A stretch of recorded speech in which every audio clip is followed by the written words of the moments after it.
Hello, hello. Hey Karen, how you doing? Good. How are you? Was that you, Leslie? No, I hear voices. Lori. Paying attention. Lori, how are you? Oh, you're drinking, of course. Sorry. Of course. No, it's tea. Wait, it's As far as you know, Friday. Yeah, it's tea. Yeah. tea. Oh, so folks, we are going to have a conversation today about what's going on in your part of the region for 250 or your part of your organization. So if you can show yourselves, even though you're eating lunch and or drinking lunch like Lori is, this would be a great time to talk today. So we don't have a formal presentation, although we'll do some introductions, see what folks know about Chester County 250, and then share some information. So got a lot of good folks on the call. And Will and Amy, you have a bunch of kids in the background. It must be school's out, isn't it? Yeah. So can you please unmute yourself so we can go around and do some introductions? And how about you in your recording, right, Emily? Yes? Yes, it's recording. Yes. Thank you, Emily and Beth Kay. I'm Karen Simmons with the Community Foundation, and we're helping to organize 250 for Chester County. And on staff, you just noticed Emily Shake and Beth Kay are helping with all kinds of things. Heather, you want to talk about your role with 250 briefly, and we'll go around. Oh, wait, I'm sorry. I also see a Jenny too. So after you, Heather, is Jenny. Sure. I'm Heather Reifer. I'm the Senior Program Coordinator for 250 Chester County 250. I come from a historic site background, which Will and Amy at least know very well. I've worked at Millet and Selma and historic Sugartown over the years, and I'm helping supporting the heritage piece of this, the heritage site community and the municipalities. Thank you, Heather.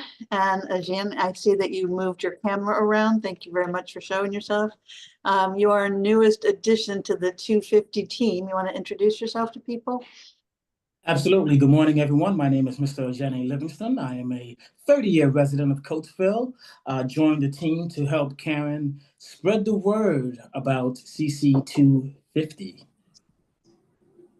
And that you do. And if you were at our May 30th and June 7th at Thornberry Farm, you may have been fortunate enough to meet Jenny there, diving in a little bit more to 250. And we also have some commission members from 250. Rob, can you introduce yourself, sir? Yeah, hi, good morning, everyone. Afternoon. Rob Williams. Rob Williams. I am the chair of the Historic Commission in Tredyffrin Township on the eastern side of the county. And I'm also the newly installed coordinator with the Chester County Historic Preservation Network, which is all the historic commissions and architectural review boards in the county.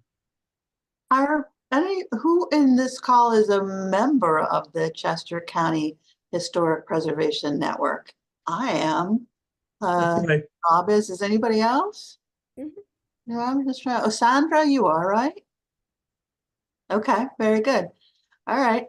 Well, let's keep going around and introducing. Sandra, as long as I called your name, do you mind who you are or what organizations, perhaps plural, you're representing for 250 initiatives?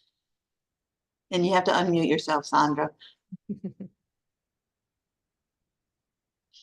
Sandy Momeyer, and I'm the archivist for. Can you step a little further back? You're kind of muffled. Try again.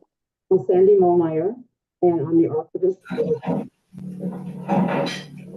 And we're going to be very involved in the Philadelphia campaign. As many of you know, we're the site of the Revolutionary War. Anything more is medical history. He had an abscess tooth. And so we interpret medical medicine and the history of that. All right, Sandra, you're very muffled, but I think we're going to, can we turn on captions too, Beth Kay and Emily? I don't know these things. Excuse me? Oh, it's hard to hear you. The connection must be bad. So we're going to try to turn on captions too. So can you hear me now? That's better. Oh, okay. I'm Sandy Momeyer. I'm the archivist for Historic Yellow Springs over in Chester Springs. And as of you know, we're the site of the Revolutionary War Hospital, built when the Continental Army was at Valley Forge. And we interpret colonial military medicine there with our 18th century medicinal herbs. And so we're working on expanding that ourselves, but also collaborating with area.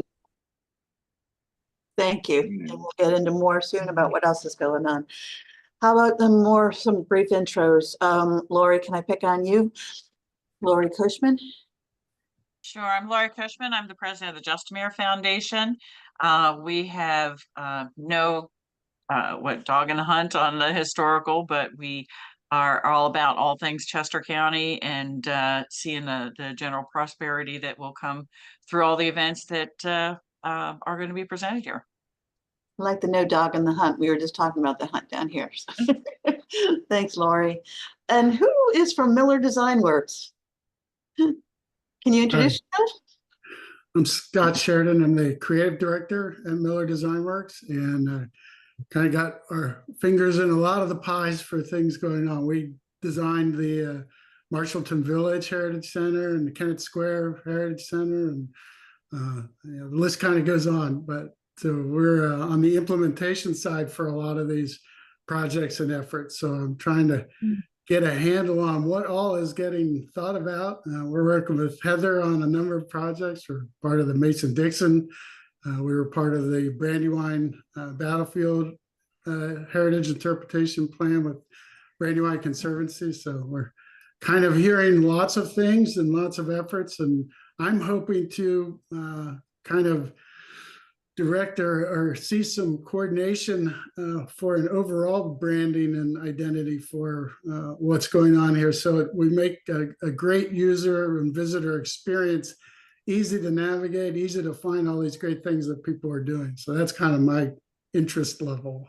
I am glad you're here, Scott. I didn't know that you are the Miller Design man. Okay, do you mind, Scott, if we put your name in front of it for everybody who doesn't know that you're the Scott Sheridan of Miller Design Works? And sure. He's the guy.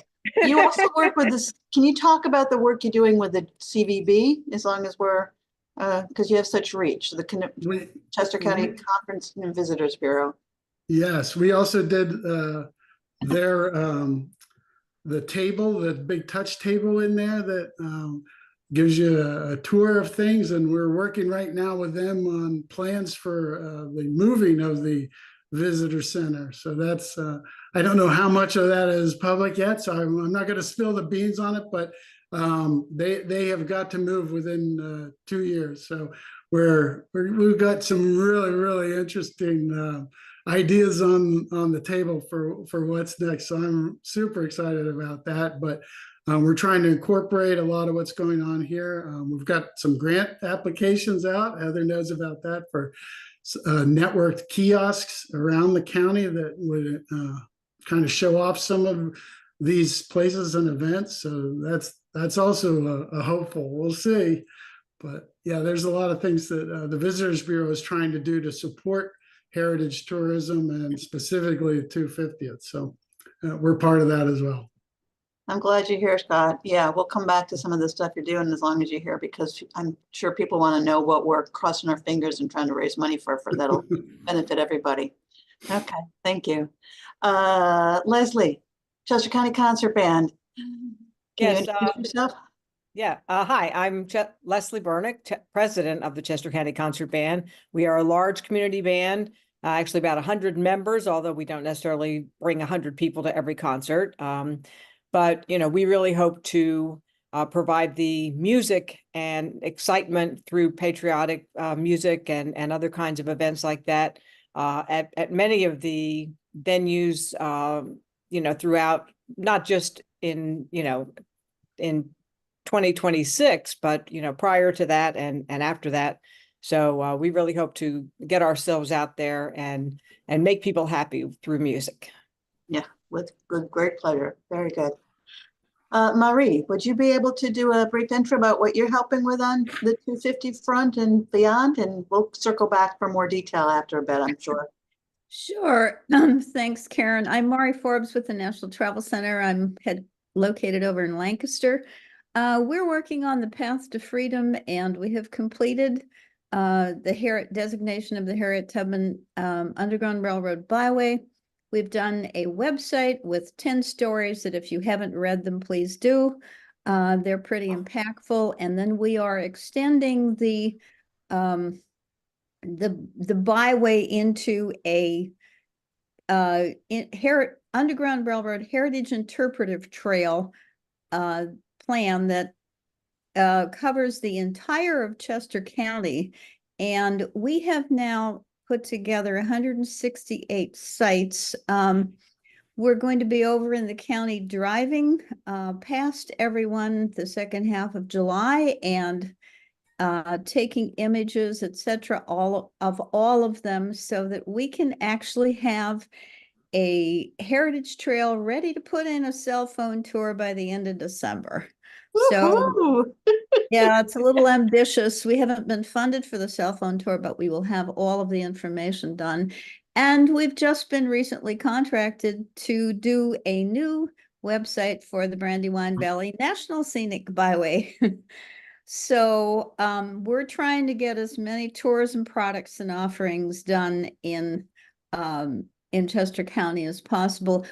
Since we're just completing an agricultural heritage trail in Indiana and a new agricultural heritage byway in Chester, up in Center County.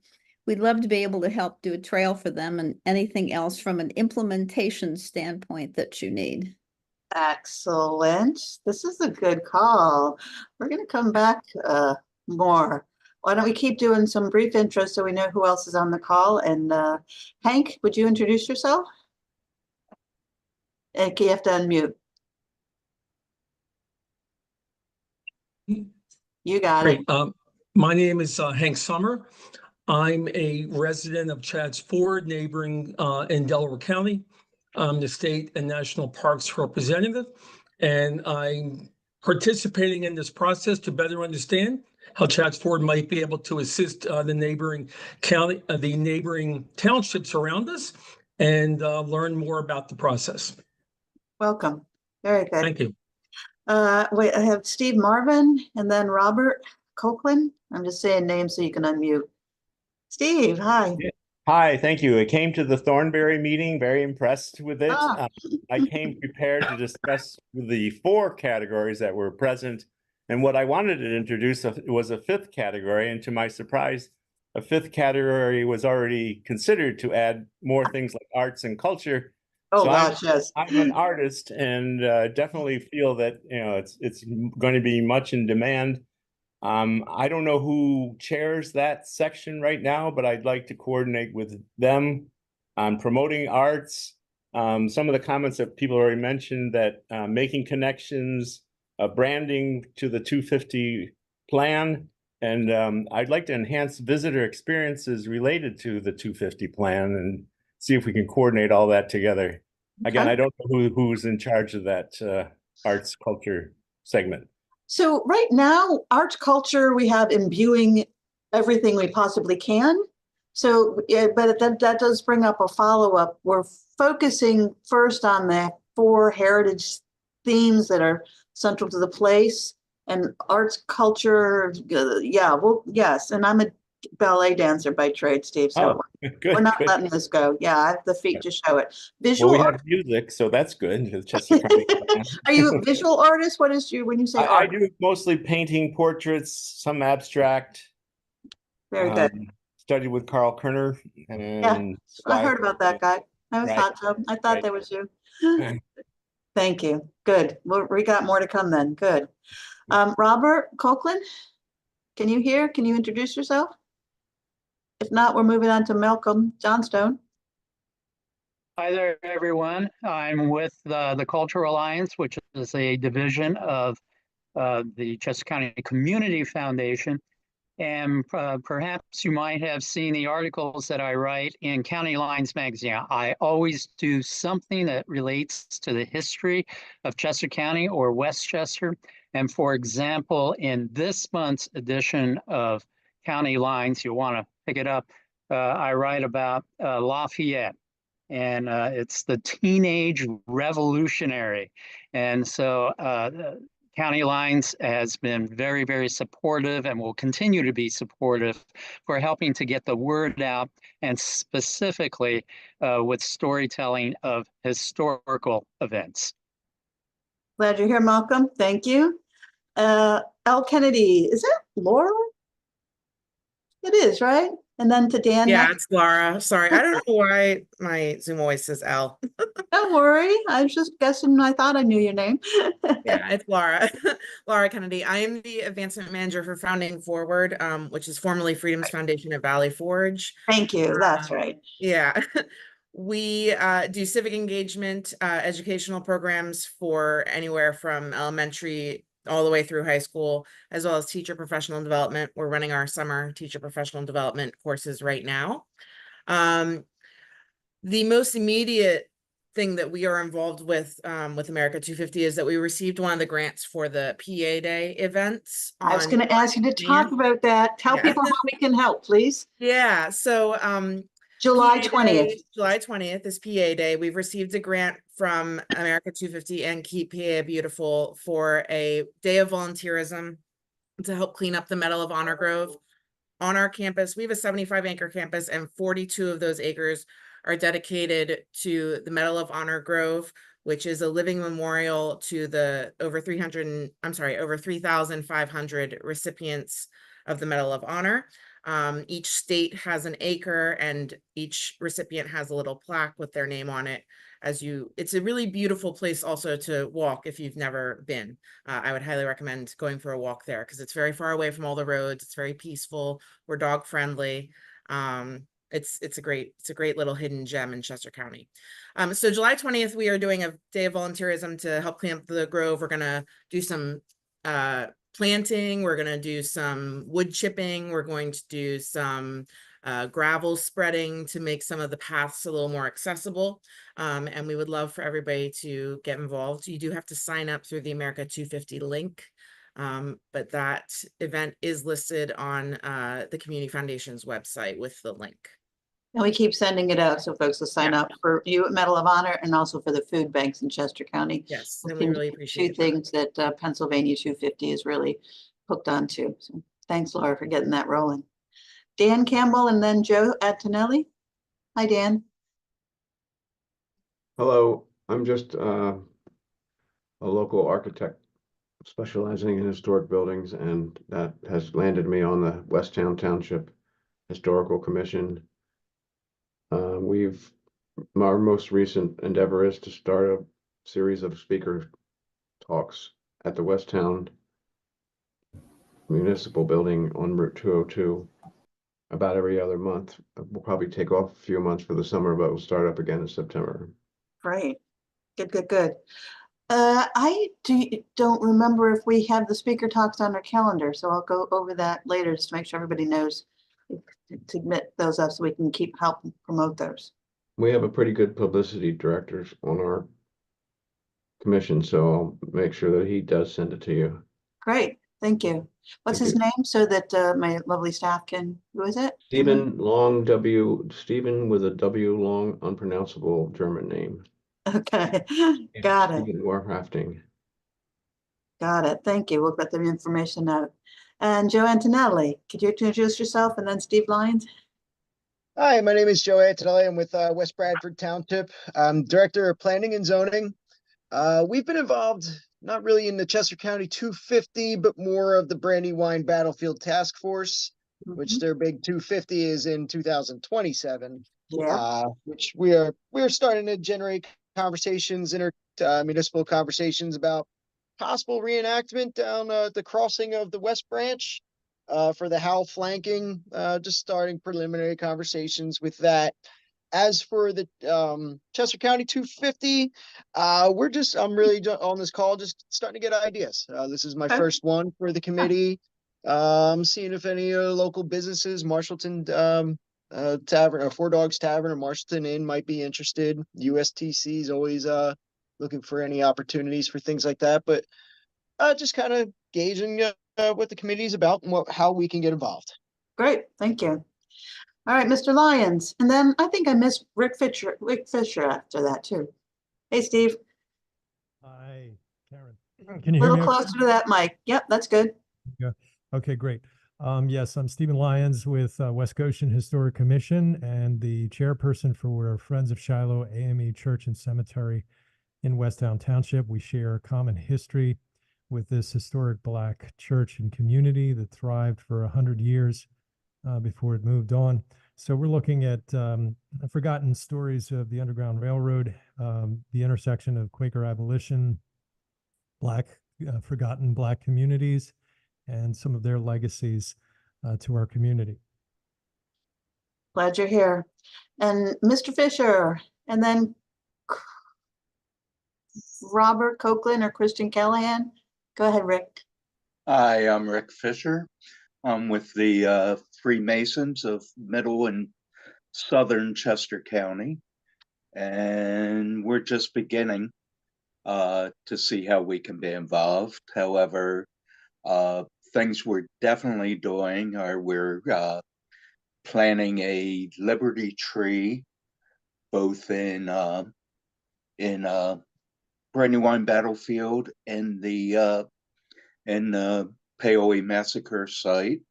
Liberty trees are where the Patriots gathered, and the only living one left is in Annapolis, Maryland. However, we have several sprigs, and the goal is to plant at least one Liberty tree in every county of Pennsylvania. And Chester County's fortunate that we're going to plant both Brandywine Battlefield and Paoli Massacre site. That is great news. I didn't realize you were doing that. Yeah, and I'm 99% sure we'll be planning one in Valley Forge. However, that's our sister district with the 5th Masonic District. Okay. The other thing we're working on is the lodge in New York are the owners of the George Washington inaugural Bible and also the gavel. And we are looking at getting one of them artifacts to Brandywine Battlefield on a date in October of 25. And right now, the event's closed to Masons, but we're very seriously talking about opening it up to the public for viewing. Thank you. And you know, not to name drop, but Washington, Franklin, Lafayette, and others were brothers of the fraternity, and Pennsylvania very much wants to be Pennsylvania Masons very much wants to be big time as far as supporting the event, and we're all a good group of volunteers as well, so hopefully we can support other organizations. I also am a 1976 graduated Coatesville High School. 2026 will be our 50th Oh my union. And I was talking to, fortunately at Thornberry, I shared a table with the superintendent of Valley Forge Park. And she had let me know that that's the 25th anniversary of Valley Forge Park turning from a state park to a national park.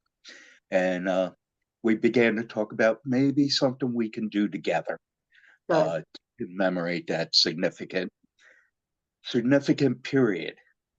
Excellent. And that's what we're doing so far. I'm glad you zoomed in today, and that's great news about the Liberty trees and hooking up with Rose Fennell at Valley Forge to get more partnerships rolling. That's great. Jim Ziegler, I just saw you come on up. How you doing? Good to see you. And then Jane after. Sorry I'm late. That's okay. We just want to know who you are and what you're doing related to 250 and that sort of information. Well, we're the National Iron and Steel Heritage Museum Heard of in that place. Postville, next to the site of what is now the Cleveland Cliffs Steel Plant, former Luke and Steel plant, longest continuously operating iron and steel company steel plant in North America since 1810. So, 250 precedes us, but the iron and steel story, of course, is the Heart of Valley Forge. So we're involved as a site to visit, quite frankly, when the throngs, as we witnessed in 1976, come through what is Business Route 30, the former Philadelphia-Lancaster Turnpike. We're here right on the former turnpike, ready to receive visitors and tell the iron and steel story. I'm glad you're here, Tim. Thank you. We'll have more to come. Jane Rivera, can you introduce yourself? And then S. Brown? Yes, my name's Jane Rivera. I am a volunteer at the mill at Selma, and I'm just here to hear what's going on. Okay, I'm glad you're here. We know that mill, don't we? Heather? And S. Brown? And then Bob. Hello, this is Steve Brown. Hi, and Steve. I'm with West Callan Township. Oh, yeah, that's right. And we're out here in the hinterlands, so we have a little bit of the agricultural and iron and steel involved with that part of the history. And of course, William Klingen, who lived here in Wagontown, where I reside now. So we're excited to see what kind of ideas can come out of this, and I'm taking notes so that we can get our act together here in the township for how we can celebrate with the rest of America. Excellent. And just to let you all know, for the taking notes comment that you just made, I'm going to show you the whiteboard that we have online, and Emily has taken notes from today's call. So all these ideas and who's doing what, we're going to put on the whiteboard. I'll show you, we'll send links out, and then we're just collecting ideas now, collecting and connecting. So yes, take notes, and we are too, and we'll send them out for everybody to share. Bobcat08@mac.com. I am trying to remember whose email. No? Okay, Bobcat, you're a mystery. Come back if you want. Jim Garrison, Lynn Sinclair, Bertha Jackman. Could you do some intros? Anybody? Hi, Karen. Hi, Lynn. I hear Lynn first and then Jim. Lynn Sinclair from the Kennett Heritage Center. We haven't begun planning too much. I recently talked to a member of the Kennett Township Historical Commission about us, the Heritage Center, working with the Township Historical Commission on whatever it is we're going to do, since the borough is right smack in the middle of the Kennett Township. I'm glad you're here. I'm also here to learn what everybody else is planning. Good. We got all kinds of good stuff. And Bertha Jackman, you are here. Would you introduce yourself? Yes, hello. Good afternoon, everyone. Sorry to get in one late, coming off another meeting. I'm with Mount Zion AME Church in Devon, Tredyffrin Township. I'm the church historian there. And I'm also with the Friends of Shiloh AME Church and Cemetery, along with Steve Lyons. And I am also a co-chair on the Path to Freedom, one of the 4 themes of the Chester County 250 celebration. So welcome, Bertha. Thank you. Thank you. And Jim Garrison, would you be able to introduce yourself? Hi, Karen. Hi. Jim. Happy retirement, Jim. Yes. In addition to being retired, I'm chairman of the East Pikeland Historical Commission and a member of the Chester County 250 Commission. And we in East Pikeland are really looking forward to being part of the Philadelphia campaign theme because we have a National Register site in our township, the Continental Powder Works, which was a very significant contributor to the Continental Army in 1776, 77. So we are looking forward to joining that theme task force, as well as Path to Freedom, because we also have some historical markers in the township related to the Underground Railroad. So we have a lot of places we can latch on, and we're looking forward to the further development of the theme areas so that we can become part of those groups. Right. Is there anybody else who needs to give a little introduction? Did I miss anybody, or is anybody coming back up? All right. I would like to briefly go over some of the resources we have and then entertain some more in-depth conversation about some of the ideas that are going around. So I'm going to share my screen. I think I'm going to share my screen. Can you see the website for the 250 on the screen? Yes.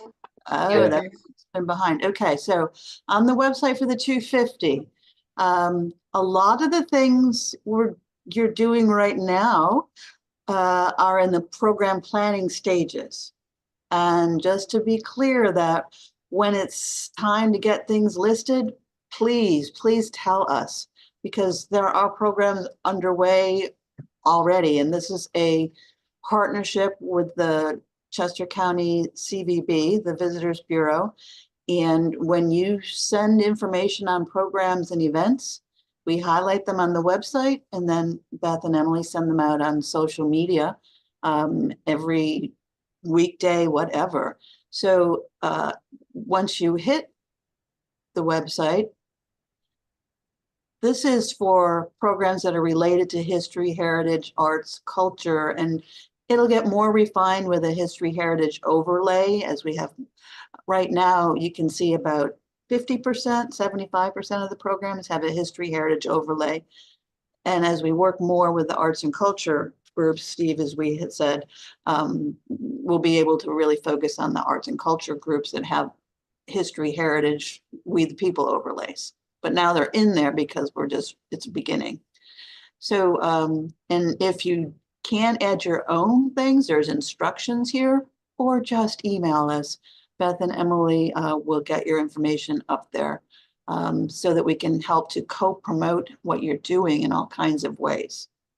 Are there questions about the 250 co-promotion desire once things get so that you actually want to let the public know what they're happening and we can help people get visitors? It's a start on the website, at least for the co-promotion. And then the other thing is, as you're coming up with ideas for events and everything, if you want us to come out and talk to your group about 250, that's where Heather and Ajane, Malcolm, myself, the staff members can come out and help your groups understand 250. And also, if you want, help in facilitating discussions about what we're doing, what you're doing for 250. We can offer you facilitators for free to help do that as well. So as you're developing programs and ideas, let Heather or myself know if you'd like somebody to come out. And we will gladly come out and either just talk about 250 overall or also work with your group to help facilitate conversations on what we're doing. To know about 250 overall, we do have this overview handout, and I'm going to make sure that we send it out to everybody who's on the call. Some of you have seen it quite a bit, and I'll go through it in very, very briefly in a second. But that's the way when you really look at this. If I put it up on the screen, can you see it now? Can you see it? This 250 is coming one? Yeah. Yes. Let me briefly go through this. Just, I mean, and I'm going to make this really brief because it's on the website. We've gone through this at different sessions, but these are the aims of 250 that have been gathered from the national initiative, the statewide initiative, and then in concert in Chester County with Chester County's Heritage Tourism Plan that was just approved by the commissioners. And as I think you've heard in our introductions, there are very much heritage themes very specific to Chester County that we're really focusing on trying to help bring forward and promote. The Philly campaign theme, the iron and steel region, the agricultural bounty region, and unfinished business, the path to freedom, the Harriet Tubman Byway, and Underground Railroad, which spreads throughout the county as well. So those are 4 very specific heritage themes to Chester County. And they're written up here as well and in great detail with, and the work you're doing is amazing there. This is the graphic that kind of pulls it all together for Chester County. The power of place are those 4 heritage themes. And then the overlays to everything are also during 2026, 2027 and beyond. We're really trying to help promote things about the unfinished revolutions and evolving values of our nations, very specific to Chester County. And I mean, the creative bounty that underlies and flows throughout everything we do as well. And this is not just about how Chester County helped start the nation in the past, but the impacts on the present and our dreams and visions for the future, the founding stories. And it is very much about, as you know, throughout Chester County, everybody coming up with what they want to do to celebrate and commemorate our independence as a nation. So very much we the people, events, commemorations, stories, activities throughout the region all year.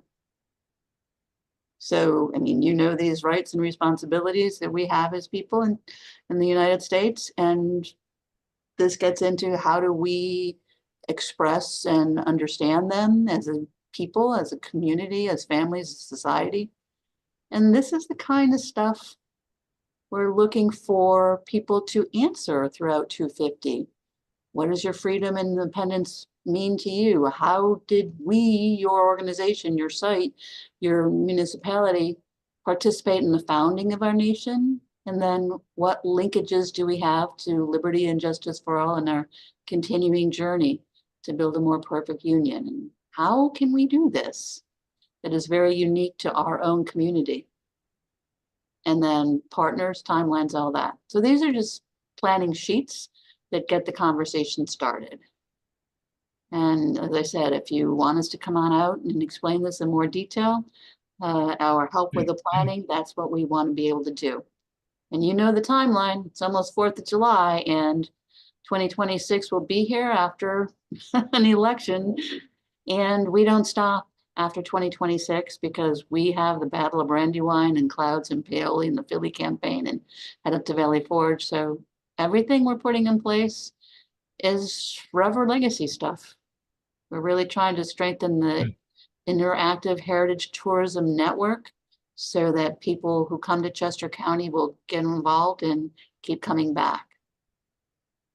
So in that information about the website and all we just went through. That's our overall focus for 250 is to try to help you with whatever you're doing and to try to help connect people to get the resources. Do we have questions, comments, ideas about that very brief overview? Yeah, Karen, Rob here. Thanks, Rob. One suggestion. At the summit, the 4 themes were presented in detail on charts, and Yes. it showed up in the big deck that you distributed. I'd recommend creating individual packages of those so we can pull down just Philadelphia campaign or just agriculture and be able to share those with the groups in our townships without Good having to idea. share the whole big package. Okay, so did we do that already, Beth Kay? All right, they'll show up here, plus we'll mail them out.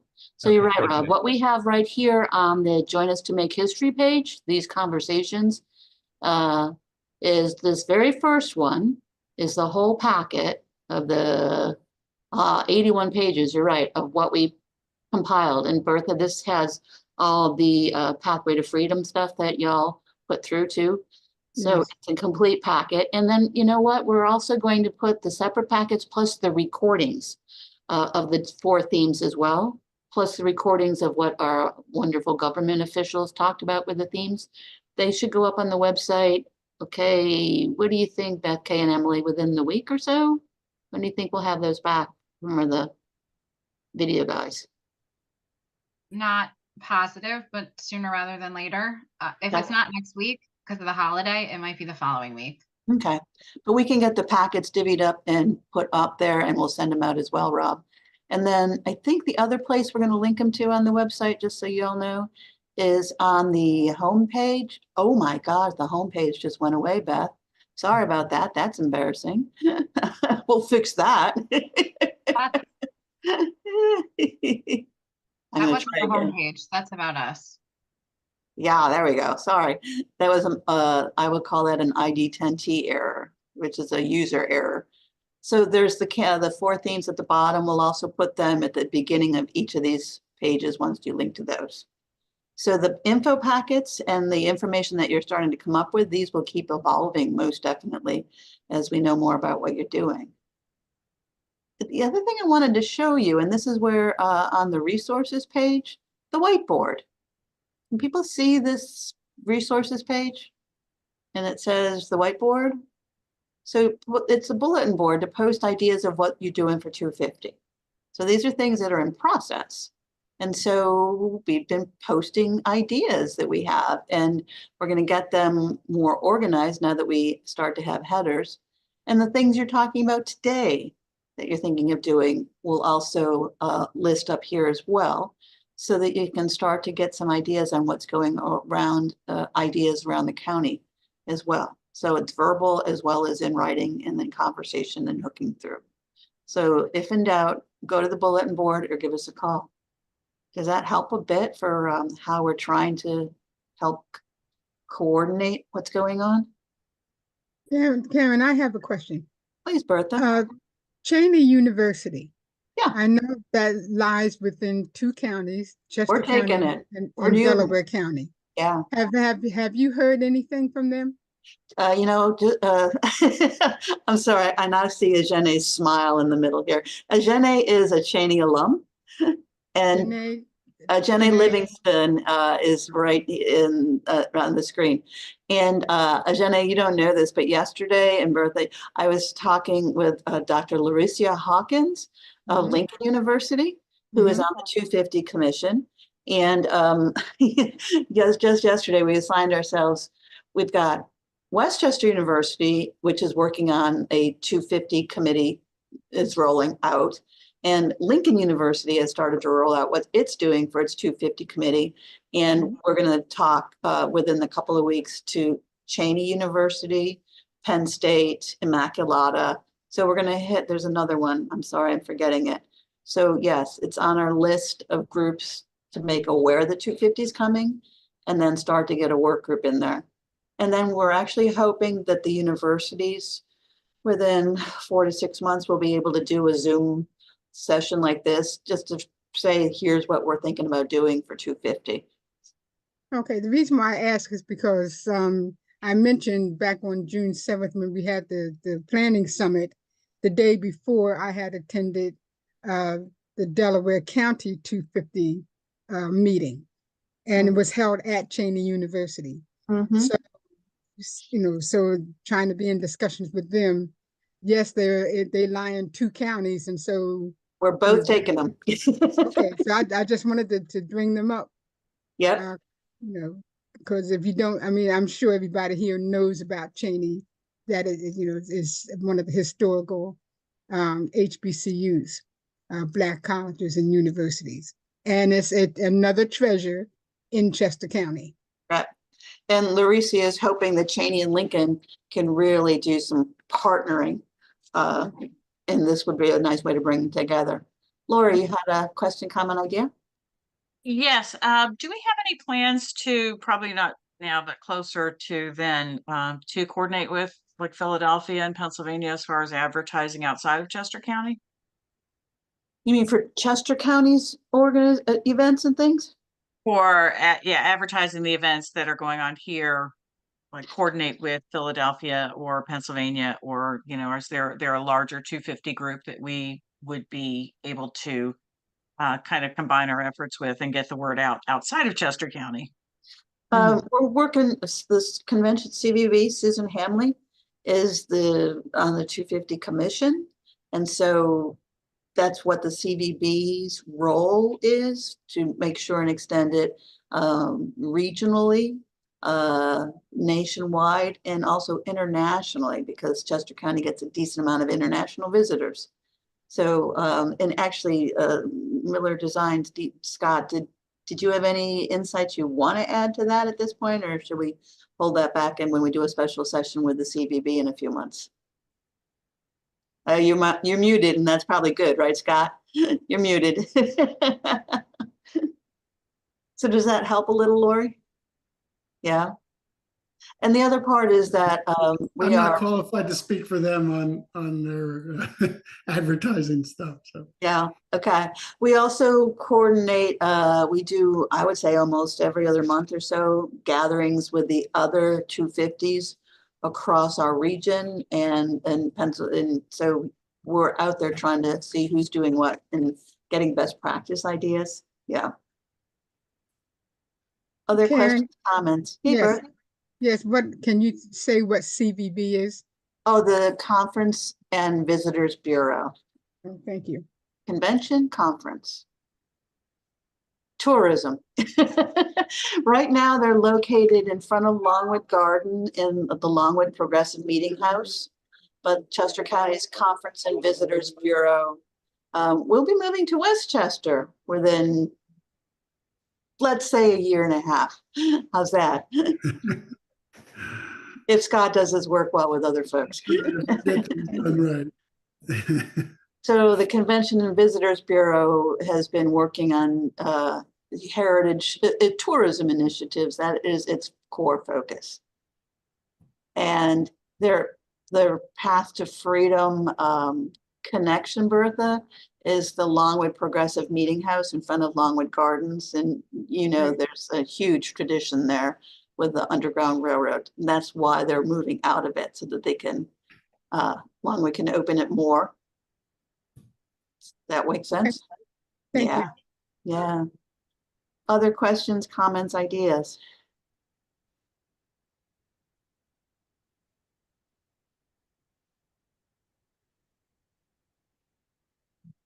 I'm going to put Heather and Scott on the spot. Can you talk a little bit about the Heritage Interpretive Network, and anybody else?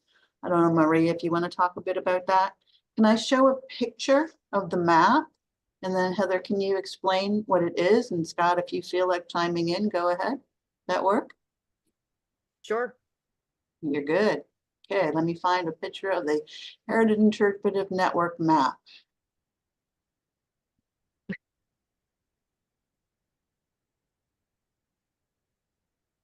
In our lovely handout on the share screen, Heather, if you want to, There. and I'm going to put it over here, I think.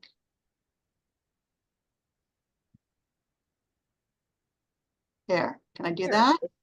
It's so small, it's hard to see, but. Very small. So if you squint a little. Can you kind of see it now? So yeah, so what this map shows are current heritage centers in the county. So the Heritage Interpretive Network is something that the county has been working on developing. It's really the brainchild of Janine Spears in the County Planning Commission office. And it developed out of work that the Brandywine Battlefield Task Force had been working on in terms of classifying or categorizing the sites that make up the Battle of Brandywine. This particular map shows some of the existing heritage centers There's a number that are proposed. Initially, they were focused on the Philadelphia campaign and Battle of Brandywine, and it's in the process of being expanded out, and it put this under proposed. To expand out to include the other themes that we are pushing forward for 250 and also for the Heritage Tourism Plan.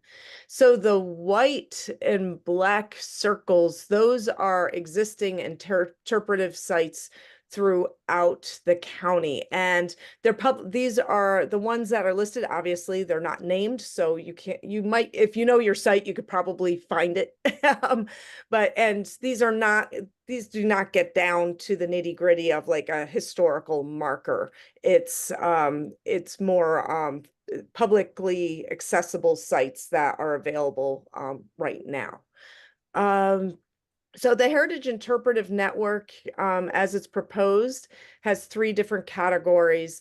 Gateways are places that are extremely visitor ready in the sense that they have the infrastructure to accommodate volume of guests. So places like Valley Forge or Hopewell can handle that number of people. Heritage centers are are visitor ready in the sense that people can come on a regular basis, find information, and then move out to the rest of the interpretive sites in the county. They can accommodate less volume. You know, they can't have the big tour buses per se, but they can accommodate small groups, families, individuals, obviously. So the heritage centers on this map, let's be real specific. This is Lynn Sinclair in Kennett Square, right, Lynn? Yep. And then over here is Marshallton?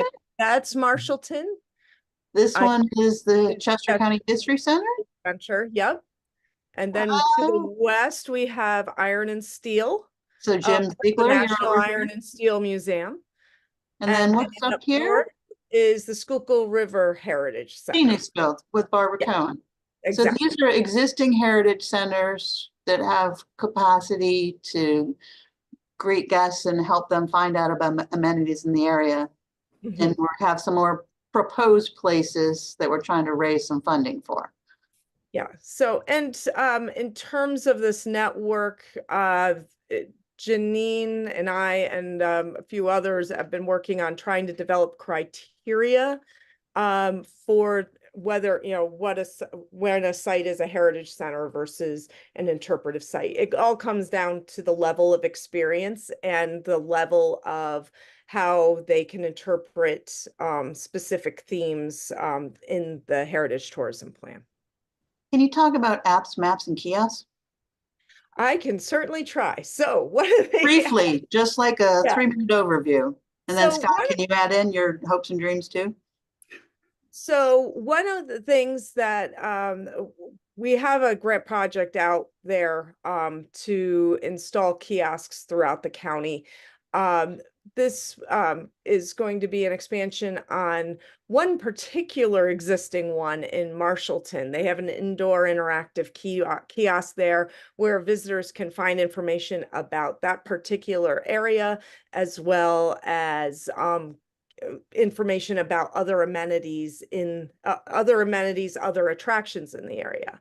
The concept of the kiosks, ultimately, we would love to expand it to have 28 locations throughout the county, have them outdoors, accessible practically 24/7, because one of the major issues for many a historic site, and I'm sure some of you can vouch for this at your own institutions, you can't be there 24/7. You could barely be there one day a week. So, so trying to make our places more accessible to the public, but not only doing that, when they get there, they can find out what else is going on nearby and figure out, well, I can visit 2 or 3 other places and go to dinner in Phoenixville, for example.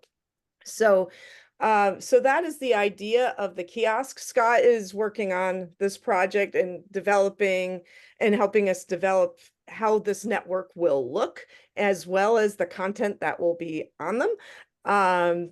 So that's that piece. The other piece, our hopes and dreams are to have a mobile app that does something similar that people can take along with them. Janine Spears, again, has been working on an initiative to develop one for the Philadelphia campaign, and we're still seeking out funding for such things. But But the aim is apps for each of the 4 theme areas. And Yeah, it's like yeah. Marie is explaining the initial online stuff for Path to Freedom as well. So Yeah, the idea, really- I think all the way around, I think our thought process is this has to be scalable. And so as more themes become developed and more stories can be told, we can expand into those areas. And the fact is, Iron and Steel, Jim Ziegler and company, Yes. has some incredible brochures and trails for the Iron and Steel. So to be able to work off of that, which has been established for a decade now, and develop it into the content for, take the maps and the trails and and develop it for apps and kiosks. You've got a good groundwork laid. Scott, do you want to add some intelligence about apps and maps and trails? Because I'm learning this, and he can do it so much better than me.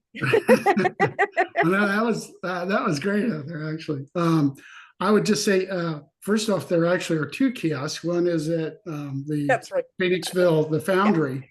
Right.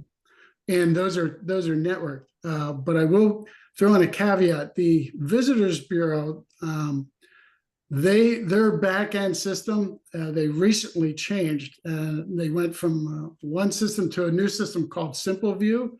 Yeah. And our kiosk, all the great map and where to shop, dine and drinks part of it was all tied to the old system. So the map part of it, if you happen to go to Marshallton or something and they're playing with the kiosk, you'll see there's a under construction, which I hate, but we are but in the now process. is the time, not 250.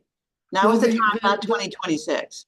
The front part, the history and the stories and the timeline stuff, that's all working. It's the connection to the database of information that the Visitors Bureau has for things like map-based locations like dining, shopping, that stuff. We are in the process of working on that, and that will get fixed soon, I'm hoping. We're trying to work with Simple View to create connections to that for the existing kiosks. Obviously, when we get going, if we get the grant and get going on the big one, then that will be part of that as well as the table there. But I think what's interesting about the kiosk is it has this common back end for the whole county.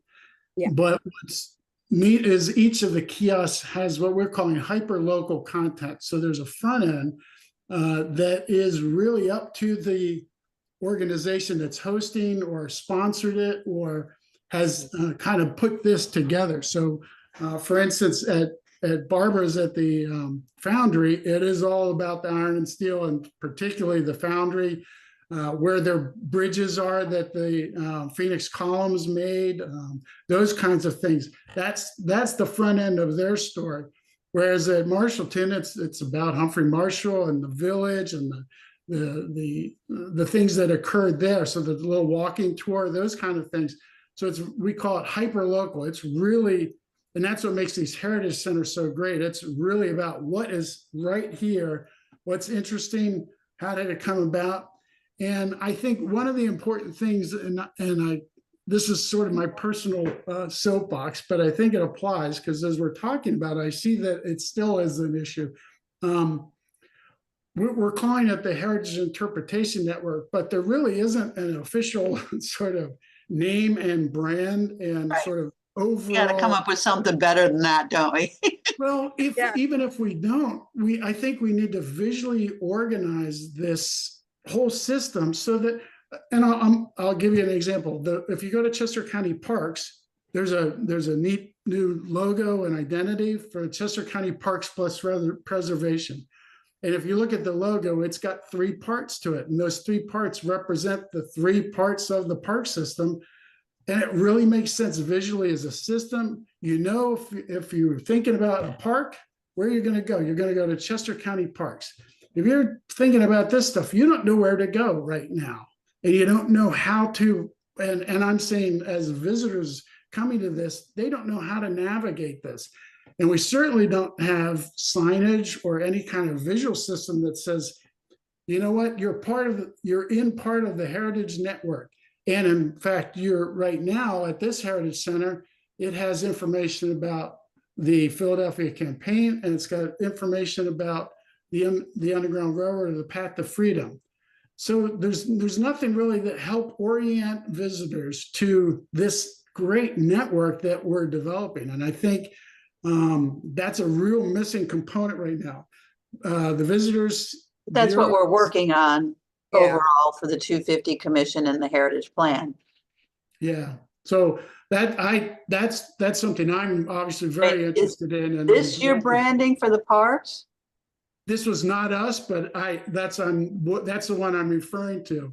And so those three things are represented in how they organize their information and their places. And I think that's a real good analogy to what we need to do with this, especially for outside visitors. I think they're just going to be really lost. Like Janine has put out some design stuff for the Battle Brandywine that came out of the landscapes planning probably 10, 15 years ago, and it is specific to Battle Brandywine. Well, that doesn't cover the majority of these things we're talking about for the 1777 Philadelphia campaign, as it doesn't apply to Clouds, it doesn't apply to Paoli or you know, the powder works that you were just talking about, or the fords and encampments that are outside of the Brandywine. It doesn't make any sense either verbally or visually. So I'm afraid that things like that will start becoming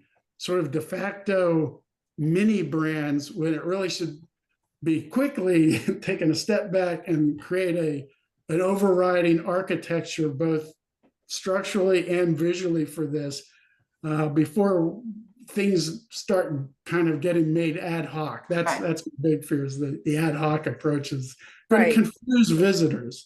We've been doing the planning for a year or so. We're doing the fundraising now, and we're poised to know whether the funding is going to come through over the next several months, and it's getting close. But one of the things Heather is doing is trying to gather together everybody's tours and trails she can, so that we can at least put them in what current state they exist on the 250 website, so that we have the collection, so that as we get closer to actually being able to come up with the interpretive network, we have information.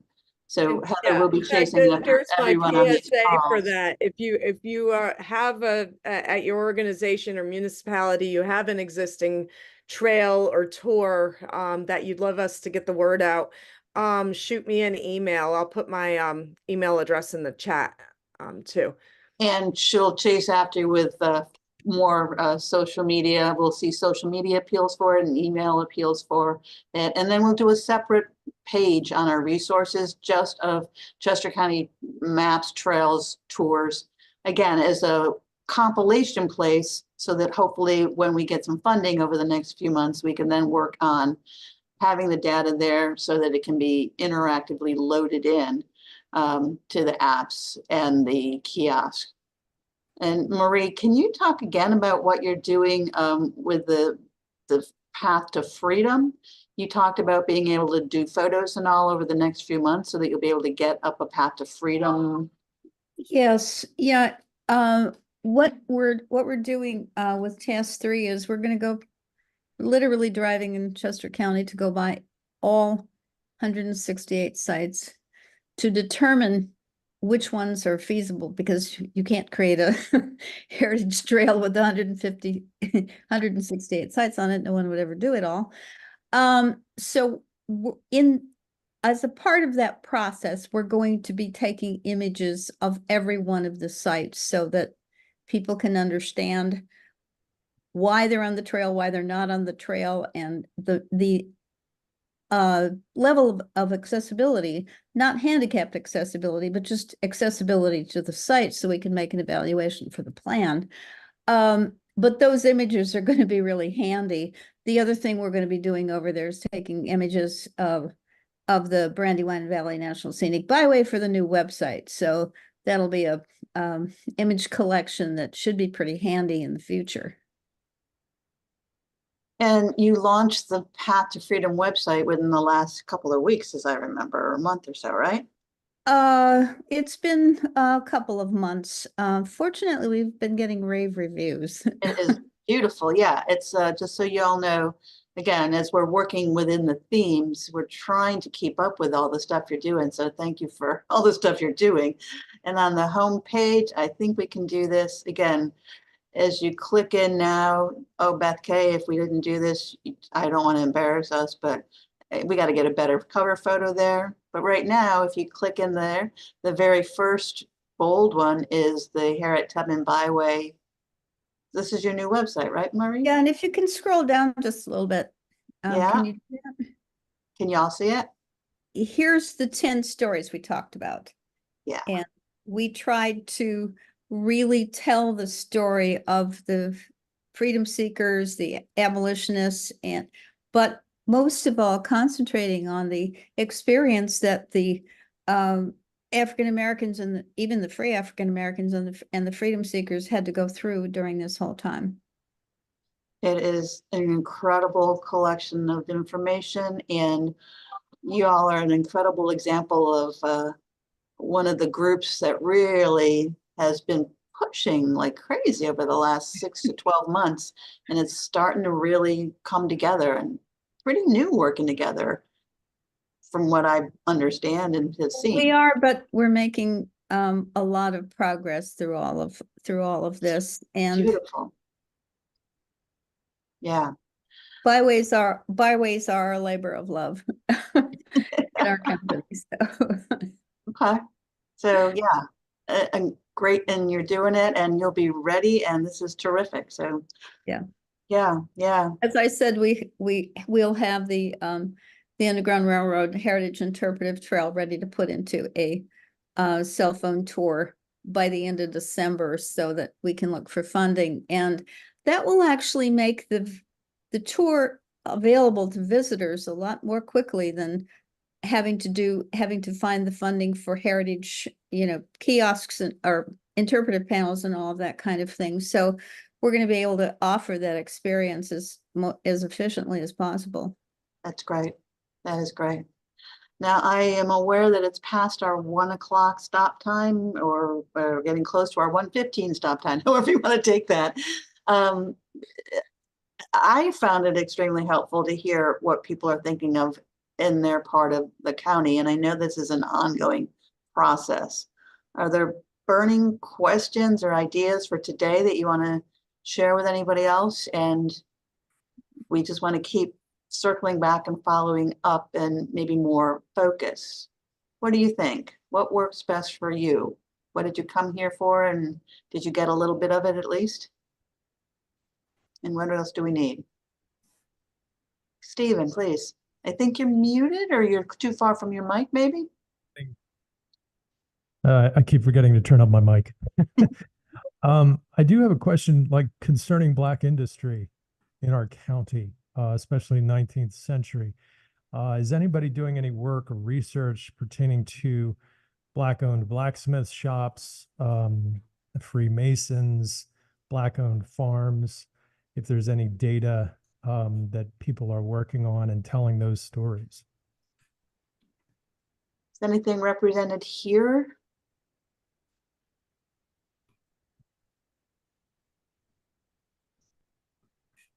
Good question. Then we'll put it out there for folks to really start to think through a little bit more, and more to come. Any other questions, comments, observations? Well, just basically that, yes, that there were Black-owned businesses, but like you said, it's just a matter of trying to coordinate that information and put it together. So yes, there were Black-owned farms and Black-owned businesses in the county. I mean, I'm just kind of curious about how many there were. Yeah, that's probably going to be a good opportunity for us to loop in Lincoln and Cheney for some of that research and some of that information as well. Good question at hand to really push in with the history centers. Yep. There's a book, and I don't remember the name of it, but it's from 1910, and there was a listing of Black-owned businesses. I don't know if it was national, but that information is out there. So it's like I said, it's just a matter of coordinating it. Anything else for the good of the order today? Now that you got good to-do items for our overall list? Karen, there are a couple comments that came through. If Oh, nobody I didn't see it. What you got? Let's see. Leslie, of course, has it tells everyone to keep Chester County Concert Band in mind for an event. As you can find out more at their website, and you can read all these on the comments. Actually, Leslie, do you want to do a minute to talk to people about where the concert band can best be used to its best advantage for? Yes, I mean, because we are a large group, you know, we would certainly need enough space. I mean, even though we have 100 members, you know, we can bring, you know, 40 to 50 or so to an event, and we would still sound like a concert band. But, you know, again, we can tailor any concert to fit the needs of the event or venue. Obviously, you know, dealing with all this stuff, we would be, you know, leaning more towards more patriotic music.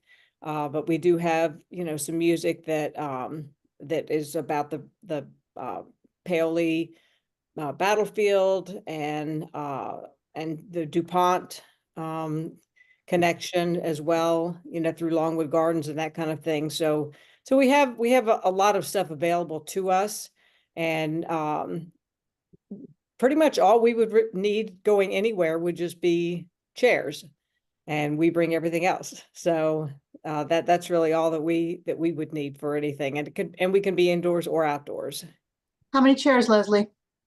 Well, it depends on how many would be coming and, you know, the size of the area, but, you know, the vicinity of like probably 50 to 70 chairs, you know, would definitely be enough. And again, if it would be, depending on the time of the year, we may need lighting, although we have lights ourselves, you know, on poles and stuff that we can provide. And we have a sound system that we can also provide if that is not available. Where can people hear Chester County Concert Band in the upcoming couple of months? Well, we just played at Rose Tree Park on Wednesday. No. So, and you know, I even saw though it was that. I was really driving hot, through there. yeah, even though it was really hot, it cooled down, and all the storms went elsewhere, so we didn't get any rain at all. So we had a really nice concert. The only other public concert we have coming up is in Levittown at Falls Township Park. That's on July 14th. And then really we won't be having another formal concert until probably November 3rd at Fugate Middle School in Westchester. So, and then other concerts that we have are private, like at retirement centers and things like that. And when I went to the one at Fugate a couple of months ago, you sold out the whole place. It was pretty much 350 folks in the audience, pretty much standing room only, and a $10 ticket or something incredibly affordable. I forgot, but it was delightful to see so many people enjoying such incredible music. So thank you. Yep, and we were thrilled to be able to help support the CC250 project. Oh yeah, as our raffle. 50-50 for 250, as I say. So yeah, Yep. So good music, good people, good fun, and 250 is coming. Okay, Yep. thank you. Anybody else got news to share? Ideas? Yep. There were a couple other comments too. Someone, let's see, it was Stephen Marvin suggested, mentioned the tricentennial tree planted in October '82 to honor Chester County milestone from 1682 was recently cut down. Maybe consider a replacement there, either a Liberty tree or another appropriate symbolic tree, such as an Eastern hemlock. Where was it cut down? I don't know what I heard something about that, but I didn't get the. Is Stephen still here? Does he know the story? Yep. I was walking in town just this week and I walked by the plaque that's still there about the tricentennial tree on High Street, and no, it's all gone. Oh, that one. Okay. I thought you meant one that had just fallen. Yeah. I was there when they dedicated it, and that, I feel connected to it, and then all of a sudden it's gone. No public mention of it otherwise. Interesting. Okay. All right, Rick. Help. Thank you. What other comments you have, Heather? And then Cindy Prater from West Bradford Historical Commission. She attends the meetings to learn about what other townships and organizations are planning. She wonders if a list of township reps and their contact information could be made available. What do we think? Can we work to do that on the resources page? And Their contact info happens to change. Yes. I don't know if I want to put it out. It won't be the most accurate information if we put it out in an Excel spreadsheet. Yeah, even in my information, it seems like it gets pretty.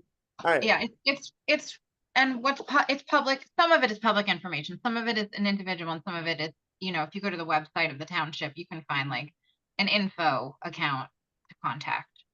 So I think what we have at this point, the most updated list on our website is the partners. If the you're ones who've signed the township, then you've signed in to say that you're going to be part of 250. That the links are right there on the page, and we're working to get every single township link there. So that's the first place. Yeah, we have to figure out, it is a very changeable list, and we want to try to connect folks. So we have to get the AOKs to connect the private emails and all that lovely stuff too many times. But at least we've got this started, and it's a good request. We just got to figure out how to deal with the ever-changing nature of emails. Yes. Anything else for the good of the order today? I say have a good 4th of July. I hope you all also had a very fruitful Juneteenth, and the connections between Juneteenth and 4th of July are heavy on my mind as we try to figure this stuff out for liberty and justice for all. So I want to thank you for everything you're doing so that we can really look at history and heritage and our role in it, past, present, and future. We got an awful lot to do in this country, and everybody's doing a part of it. So thank you very much. We will be zooming in each month, and we'll add some topics to focus the discussion, and once in a while just do an overarching what are you doing to share in your part of town. So thank you for the what are you doing in your part of town and what's going on with 250 overall today. If you have any questions, ideas, you know where we are. Please just call, email, or walk in, all right? And we'll do the same for you. Be safe.